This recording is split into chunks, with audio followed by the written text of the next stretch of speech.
podcast Saúde 40 Mais está entrando no ar. E agradecendo você que tem nos acompanhado aqui pela CWB-TV, canal 5 da NET, claro. Como também você que tem nos acompanhado pelas redes sociais, seja Instagram, Facebook ou mesmo pelo canal do YouTube. Letícia, seja bem-vinda novamente. Estamos aqui na bancada para mais um podcast de Mário, hoje. Exatamente. Vamos falar um pouquinho mais de coisas relacionadas à saúde. Também uma parte bem polêmica, né? Que tem muitas dúvidas. As pessoas fazem uso desses produtos e muitas vezes podem fazer um uso errado. É interessante a gente tirar todas essas dúvidas com a nossa convidada de hoje. Com certeza, mas antes de falarmos o tema e apresentar a nossa convidada, eu quero agradecer aos nossos apoiadores, a Genial Graf ao Mercado Toso, a Ametista Espaço Terapêutico, também a Viuat Comunicação e também nos apoiando aqui o Estúdio Raul Portugal Fotografia. Mas vamos à nossa convidada. O nosso tema de hoje é sobre fitoterapia. Ela já esteve conosco aqui em alguns podcasts, está de novo, claro, porque tem especialidade em inúmeros assuntos. Eu estou aqui com a Patrícia Gambus, ela é farmacêutica, ela é acupunturista, naturoterapia, né? E tem também especialidade dentro da fitoterapia. Seja bem-vinda, Patrícia. Obrigado, Mário. Obrigado, Letícia. Então, Patrícia, já estivemos aqui, já falamos sobre acupuntura e outros temas relacionados também com as suas especialidades. E hoje eu quero que você fale um pouco da fitoterapia. Então, o que é, primeiro, o que é a fitoterapia? Da onde veio esse interesse pela naturoterapia em geral? A fitoterapia é o uso das plantas medicinais, né, com ação terapêutica. E o meu interesse pela fitoterapia, ela veio desde a época que eu fiz o curso de farmácia. Eu tive botânica, farmacognosia, fitoterapia, mas meu interesse foi pouco. Aí eu tive meu primeiro trabalho numa farmácia de manipulação homeopática, que só fazia produtos naturais e homeopáticos. Tive um pouquinho mais de interesse. Mas meu interesse mesmo veio na faculdade de naturoterapia, que eu tive a disciplina de fitoterapia clínica, e aí foi o que eu me apaixonei mais ainda. E desde então sou apaixonada pelas plantas medicinais. Muitas pessoas utilizam a fitoterapia, muitas vezes até sem saber quais são os benefícios que a fitoterapia traz. Isso. Você pode nos dar alguns benefícios? Principalmente para aqueles que são acima de 40 anos. Os benefícios são vários, só vou citar alguns mais para essa faixa etária, né? São problemas com dores, principalmente dores articulares, musculares, tendíneos, as inflamações, também problemas do sistema digestório. A gastrite, úlcera, eu atendo bastante, problema intestinal, tanto diarreia como constipação, problemas mentais e emocionais, auxilia na depressão, na ansiedade, né? Às vezes uma palpitação, nervosismo, auxilia também em problemas de cognição, né? Memória, aprendizado, auxilia em vários fatores. E você podia contar pra gente, Patrícia, como que funciona o atendimento fitoterápico, se é que assim que a gente chama, né? Uhum. Porque muitas pessoas acham que fitoterapia é só tomar um chá, é pegar uma erva do jardim, é fazer uma mistura ali que a tia, a avó, a vizinha indicou. Como que é esse atendimento profissional do fitoterapeuta em relação ao paciente? Porque tem várias possibilidades de manipulação de fórmulas, de uso das ervas. Eu queria que você falasse um pouquinho pra gente. Isso. Também tem a possibilidade de fazer esse uso mais assim caseiro, que seria das ervas e dos chás, mas a fitoterapia ela inclui mais coisas, inclui os encapsulados, inclui tintura, inclui outras formulações, né? O atendimento, principalmente, vai ser feito uma anamnese completa, a pessoa pode levar exames, etc., no qual eu vou observar quais as queixas que a pessoa tem, vou buscar ali quais medicamentos ela toma, porque a fitoterapia, como ela é química da natureza, ela pode interagir muito com os medicamentos sintéticos. Ver o período de tratamento, na idade 40 a mais, a gente observa muito a dose, porque não pode ser uma dose elevada, e nem um tratamento muito longo também. Então, a gente observa vários fatores, e também se a pessoa gosta de chá, se ela tem dificuldade de tomar uma cápsula, porque tudo isso leva em consideração. Então, a gente pode considerar que os fitoterápicos são medicamentos? Sim. principalmente os feitos pela indústria e pelas farmácias de manipulação, porque a fitoterapia também tem o uso caseiro, né? O uso dessas plantas, não são considerados medicamentos, mas são considerados remédios que têm ação terapêutica. Tem uma curiosidade com relação ao que você está falando, até a Letícia comentou sobre chás. Esses chás, veja só, eles fazem realmente o efeito? Sim. Simplesmente sem qualquer tipo de manipulação? Só o fato de você fazer o chá, de você tomar ele caseiro, ele vai fazer algum efeito? Sim, ele tem efeito terapêutico, tanto que seja feita de forma adequada, né? E com a dose adequada, porque muitas vezes as pessoas utilizam ou muita erva ou pouca erva. E a forma de preparo, que tem algumas formas, então muitas vezes, depende da planta, ela tem uma forma de preparo adequada.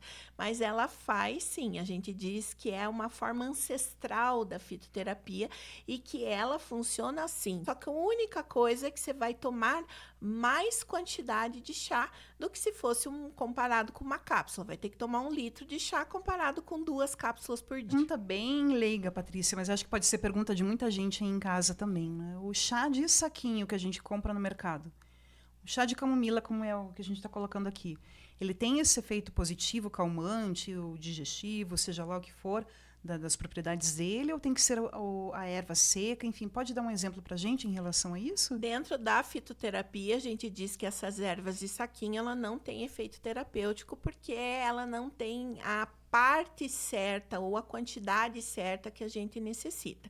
Então, a gente fala que a erva de saquinho é para você tomar lá, comer um biscoito, etc. Saborear. Saborear. Né? Para a fitoterapia, teria que ser a erva seca ou verde fazendo o chá. Mas eu digo assim, que numa emergência, exemplo, você foi numa cidade, não achou nada, foi no mercado, tá com um problema lá de fígado, que comeu alguma coisa gordurosa, vai lá, compra um de saquinho, um chá de boldo. Momentaneamente, ele pode fazer um efeito, mas geralmente não é um saquinho só que a gente tem que fazer, geralmente são 2. Todos podem usar da fitoterapia ou tem alguma contraindicação em alguns casos? A fitoterapia ela pode ser usada desde bebê, crianças, idosos. A contraindicação ela vem da planta. Então, tem plantas que ela pode ser usada para crianças bem livre, né? Como é o caso da camomila.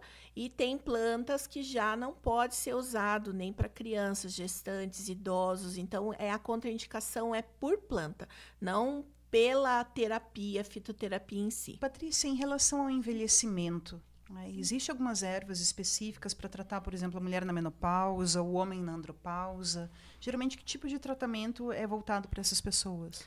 Existe tratamento, né, principalmente para a mulher, dos fogachos, libido, secura vaginal, com bastante efetividade, que são as plantas hormonais. E também tem, nesse período, ataca muito a ansiedade, muitas mulheres têm palpitações, aperto em peito, insônia é muito comum.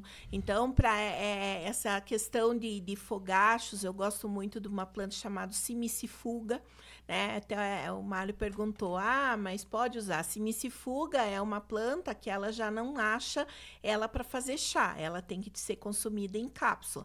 Então, a fitoterapia ela tem, às vezes, essas características, né? Para homens, a gente utiliza muito, por exemplo, homens, dependendo da idade, tem a hiperplasia prostática benigna, né? Então, a gente usa uma planta chamada sal-palmeto. Para homem, a gente usa o Tribulus terrestris, porque ele tem a característica de equilibrar a testosterona. Então, existe várias plantas, mas precisa passar por um profissional qualificado, porque essas plantas hormonais, às vezes a pessoa ela não tem nenhum desequilíbrio, e na hora que começa a utilizar, ela pode ter um desequilíbrio. Daí, para ajustar, é mais difícil. Então, essas plantas hormonais, a gente tem que ter um pouco de cuidado para utilizar. Você está falando o nome de algumas plantas. Você recomendaria alguma delas para memória? A gente sabe que acima dos 40 anos a gente começa a ficar meio esquecido.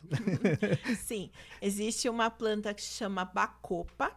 Ela é bastante utilizada, ela tem até na farmácia cápsulas já prontas. Tem uma que tem um nome diferente que se chama ashwagandha, que ela é o ginseng indiano, ela é bem utilizado. Existe a pifáfia, que é o ginseng brasileiro, então acho que você já deve ter ouvido falar do ginseng coreano ou chinês, mas a gente tem ginsengs em várias partes, ele auxilia muito nessa questão cerebral. E o óleo vegetal de gergelim, por incrível que pareça, né, é usado muito na Ayurveda. Você pode pôr na sua alimentação e ele ajuda muito nessa questão das pessoas idosas. Ele é rico em cálcio e também ajuda muito nessa questão cognitiva.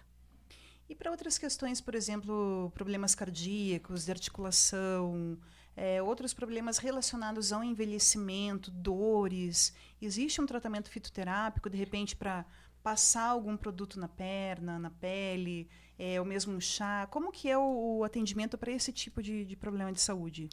Problemas cardíacos, geralmente a gente tem que tomar um pouco mais de cuidado, ou quando a pessoa vem para o atendimento, ela já está fazendo a utilização de medicamentos. Mas existe uma planta chamada Crataegus, no qual ela ajuda a equilibrar o coração. Ele ajuda a equilibrar o músculo cardíaco, ele ajuda a equilibrar tanto a pressão alta como a pressão baixa, então ele é excelente. Para dores, eu prefiro utilizar via oral, né? Então, para dores, tem várias plantas que a gente pode utilizar. Então, tem a unha de gato, e tem uma que a gente tem um nome diferente, que se chama garra do diabo. Então, tem várias plantas que a gente pode fazer utilização também para o sistema, assim, músculo-esquelético. Dá para passar? Sim, dá para passar, né? A famosa arnica que muitos passam, verdade. né? Dá para passar, mas eu gosto de associar os dois, tanto passar como internamente, atuando internamente nos processos de dor ou inflamação. Se analisarmos, a fitoterapia é muito mais complexa do que simplesmente o chazinho em casa, né? Que conselho você daria para as pessoas que estão buscando a fitoterapia para o seu tratamento? Um conselho que eu sempre dou é que vocês não se atentem àquela frase que tudo que é natural não faz mal. Essa é uma frase que às vezes no Brasil falam, tudo que é natural não faz mal, e isso é um ledo engano, porque a gente tem muitas plantas tóxicas e muitas plantas que às vezes a forma que você utiliza, ela pode se tornar tóxica. Observar também que muitas plantas, elas são às vezes mais efetivas que os nossos medicamentos sintéticos, isso com comprovação científica, né? E observar que a fitoterapia, ela é mais ampla, e muitas pessoas, elas ficam achando, mas eu vou lá para tomar chá, mas eu não gosto de chá. E muitas vezes não é só o chazinho, e muitas vezes vão para buscar o chá, e vão tomar. Mas na consulta a gente sempre observa se a pessoa, qual o gosto, se a pessoa, né? Exemplo, uma pessoa que trabalha num chão de fábrica, ela não tem como ficar tomando chá, né? Mesmo que goste. Então a gente tem que observar os hábitos diários da pessoa também para poder indicar a fitoterapia. Patrícia, então deixa o seu contato para as pessoas que estão interessadas em aprender um pouco mais e, de repente, trocar uma ideia com você sobre a fitoterapia. Meu telefone é 419-8446-8815 e meu Instagram é Patrícia Gambus Terapeuta. Então, só entrar em contato ou qualquer dúvida que tenha em relação às plantas medicinais, fico à disposição. E lembrando que a Patrícia também atende lá no Ametista Espaço Terapêutico, certo? Certo, Mari. Então, obrigada. Obrigada, Patrícia. Obrigada a você em casa. E continue nos assistindo pelo canal 5 da NET Claro, da CWB-TV, toda segunda-feira às 22h30 e também nas redes sociais e canal do YouTube. E novamente os nossos agradecimentos aos nossos apoiadores, aqui a Genial Graf, ao Mercado Toso, a Ametista Espaço Terapêutico, também a Viu Arte Comunicação e o estúdio Raul Portugal Fotografia. Mais uma vez, muito obrigado pela audiência. Na semana que vem, estamos de novo aqui para mais um podcast Saúde 40+. Até lá!